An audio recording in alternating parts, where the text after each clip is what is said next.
Chegou o dia, torcedor santista, depois de um martírio, depois de um calvário, dessa nossa luta que parecia infinita contra o rebaixamento, o Santos pode, neste domingo, a partir das 6h30 da tarde, na Vila Belmiro, que estará lotada, todos os ingressos comercializados muito rápidos, em pouco menos de uma hora, o Santos, se vencer o clássico contra o São Paulo, chega aos 44 pontos e ficará com um pé e meio na Série A. Vai exorcizar o fantasma do rebaixamento e vai se livrar desse pesadelo. Vamos falar tudo sobre esse jogo entre Santos e São Paulo, neste clássico desse domingo, a partir de agora no pré-jogo aqui do canal. Bem-vindos a mais um vídeo do canal Filho de Peixe, eu sou o André Siqueira e dessa vez vamos falar tudo, mas tudo mesmo, sobre Santos e São Paulo e Santos.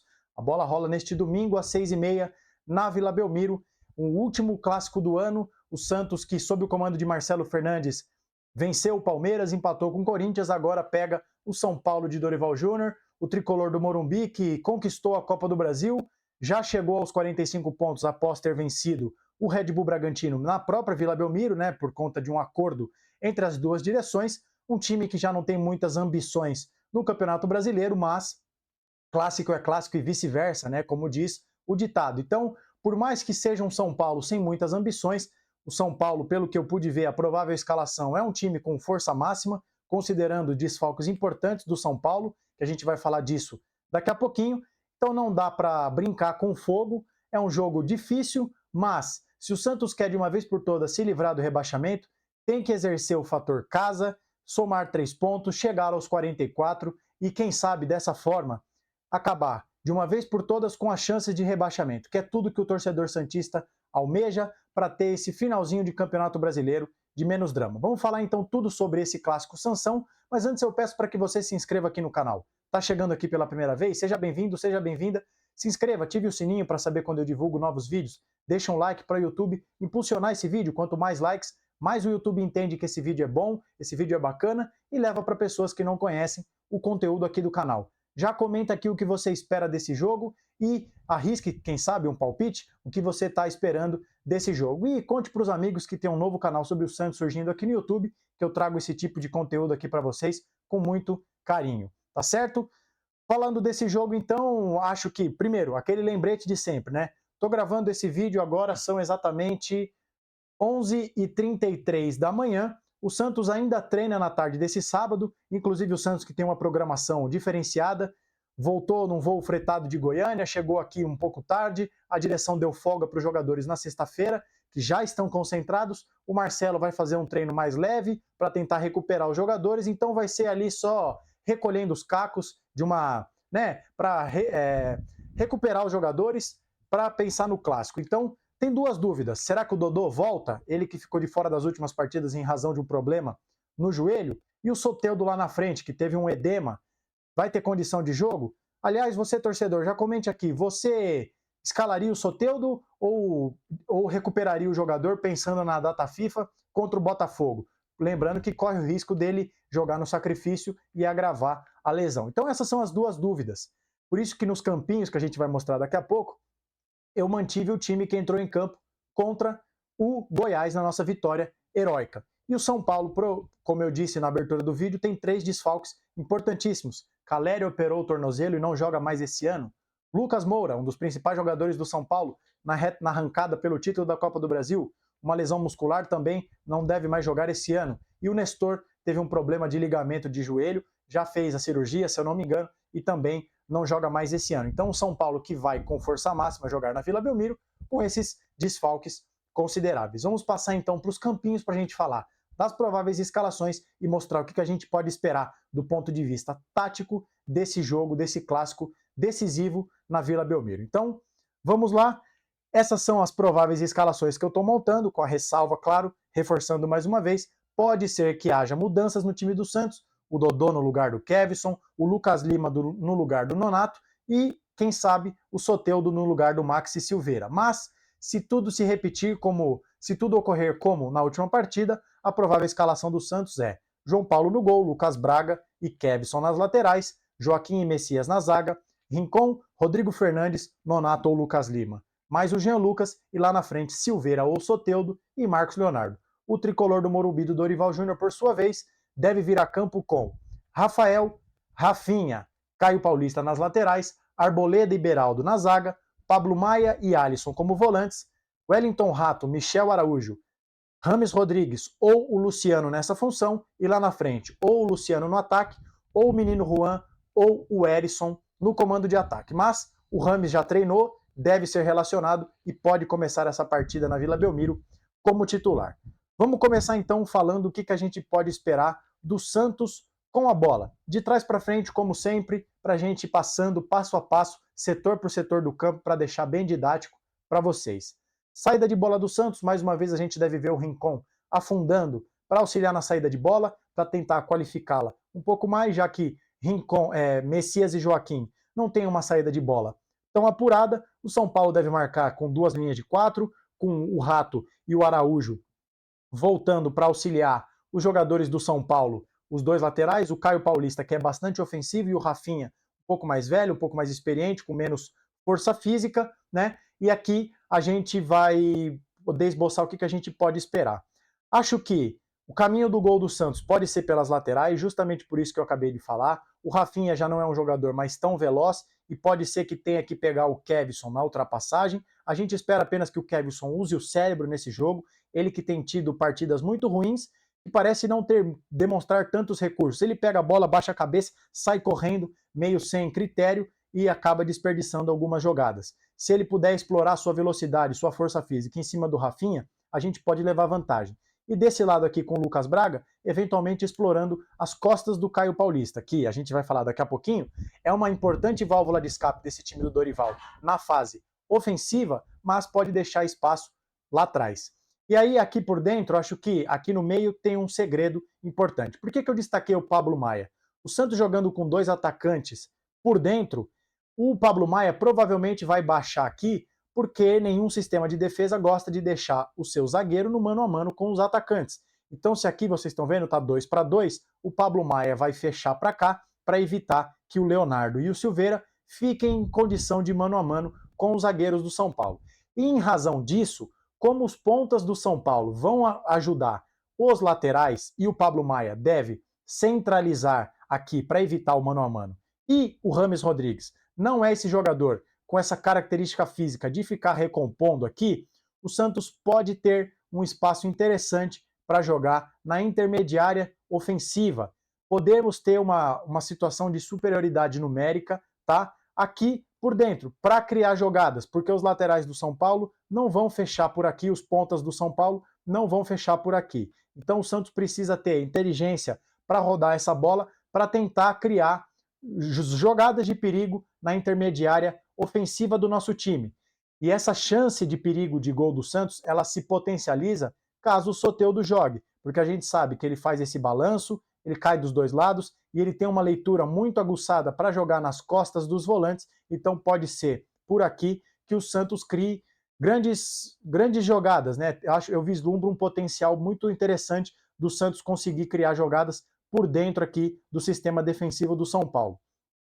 Ainda mais se, no lugar do Nonato, jogar o Lucas Lima. Apesar de achar que o Nonato tem merecido sequência no time titular pela entrega, pela intensidade dele e por jogar um arroz com feijão bem temperado, o Lucas Lima é um jogador mais criativo, é um jogador que tem uma capacidade maior do que o Nonato de pifar uma bola para achar um companheiro melhor colocado. Então, se o Lucas Lima jogar no lugar do Nonato, justamente por essa possibilidade do Santos encontrar espaço na intermediária defensiva do São Paulo, acho que o Santos potencializa ainda mais a sua chance de criar jogadas de gol, tá certo?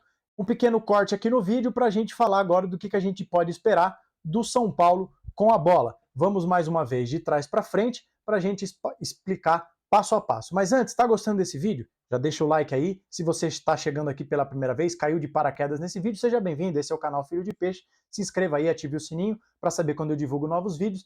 Já diga aqui nos comentários o que você está achando desse vídeo e deixa um like que não custa nada. Assim você me ajuda muito, muito mesmo com o impulsionamento desse vídeo. Mas voltando então, o São Paulo tem uma saída de bola muito característica nessa saída de 3 que a gente fala, com o Rafinha afundando aqui para ajudar os zagueiros do São Paulo. Eu deixei a bola com o Beraldo porque ele é um jogador muito interessante, jogador canhoto de muita qualidade, que tem essa capacidade de fazer esse passe que quebra as linhas, né? Aqui o que a gente pode esperar? O São Paulo tem essa saída de 3+1 com o Pablo Maia na frente. O Maxi Silveira deve fechar o primeiro volante. Ele que é um jogador que, apesar de algumas limitações, é muito combativo. Ele é importantíssimo nesse primeiro combate. Mais importante, inclusive, combate mais do que o próprio Soteldo, combate mais do que o próprio Mendonça, do que o próprio Lucas Lima. Se o Silveira sair jogando, ele pode ficar ali no cangote do Pablo Maia para dificultar a saída de bola do São Paulo. Mas aí você vai me perguntar, André, por que o Wellington Rato e o Michel Araújo estão destacados nesse campinho que você montou para a gente? Bom, o São Paulo, ele joga nesse 4-2-3-1 do Dorival, em que tanto o Wellington Rato quanto o Michel Araújo, apesar de jogarem inicialmente abertos pelo campo, eles não são pontas, eles são meias, e são meias que afunilam o jogo. O Wellington Rato é um canhoto que joga pela direita, então centraliza esse jogo, e a mesma coisa pelo Michel Araújo. Ele não costuma fazer esse embate aqui de pegar a bola, eventualmente aqui numa situação do Lucas Braga, e ir para a linha de fundo. É um jogador que também centraliza o jogo. E com isso, como o Rafinha é um lateral que sobe um pouco menos, ele sobe, tá? Não é que ele fica plantado aqui como defensor. Mas como ele vai mais no atalho, digamos assim, o Caio Paulista acaba subindo mais. Então o Michel abre o corredor para a passagem do Caio Paulista e por aqui o Rato centraliza. E é por isso que eu destaquei esse setor do campo. O Santos vai precisar de muita atenção, porque um dos pilares táticos dos times do Dorival Júnior é essa concentração de jogadores na zona da bola. Ele povoa bem a região da bola, então vamos supor aqui numa situação em que o São Paulo fatalmente vai buscar o Rames Rodrigues para ele articular o jogo, o São Paulo tem esse agrupamento como uma característica do time do São Paulo e para isso vai precisar de encaixe, né? Todos vão precisar se doar. Aqui, uma coisa que vocês podem ver, ó, 4 é maior do que 3. E aqui eu acho que está um ponto que o Santos precisa prestar atenção. Com o São Paulo centralizando o seu jogo por dentro, tem um dilema aqui. O Nonato, quando joga, várias e várias vezes, ele costuma fazer o combate do lateral esquerdo do time adversário. Foi assim contra o Flamengo, em que ele ficou ali em cima do Ayrton Lucas. Foi assim contra o próprio Goiás, em que ele saía para fechar o lateral Hugo. Então, para evitar que o Caio Paulista, que é um jogador veloz, de muita força física, pegue o Lucas Braga, que tem deficiência na marcação, no mano a mano, eu acho que o Nonato pode vir a começar fazendo essa sombra aqui em cima do Caio Paulista. Mas aí temos esse dilema. 4 do São Paulo por dentro contra 3. O encaixe não bate. O Santos estará em inferioridade numérica e aí o São Paulo leva perigo, ainda mais com o jogador do quilate do Rames Rodrigues tendo liberdade para armar. Então, aqui a gente vai precisar ver o que o Marcelo vai bolar para esse jogo. O Nonato vai jogar, vai fechar o corredor por dentro, mas e aí? Você vai apostar suas fichas de que o Lucas Braga vai ficar no mano a mano com o Caio Paulista? Ou o Kevson vai saltar essa linha para marcar o Wellington Rato, já que é um jogador que não faz essa jogada de linha de fundo? O Kevson salta essa linha e aí o encaixe fica melhor? O Rincon pega o Rames, o Jean Lucas pega o Alisson, o Fernandes pega o Michel Araújo e aí sim o Nonato ajuda.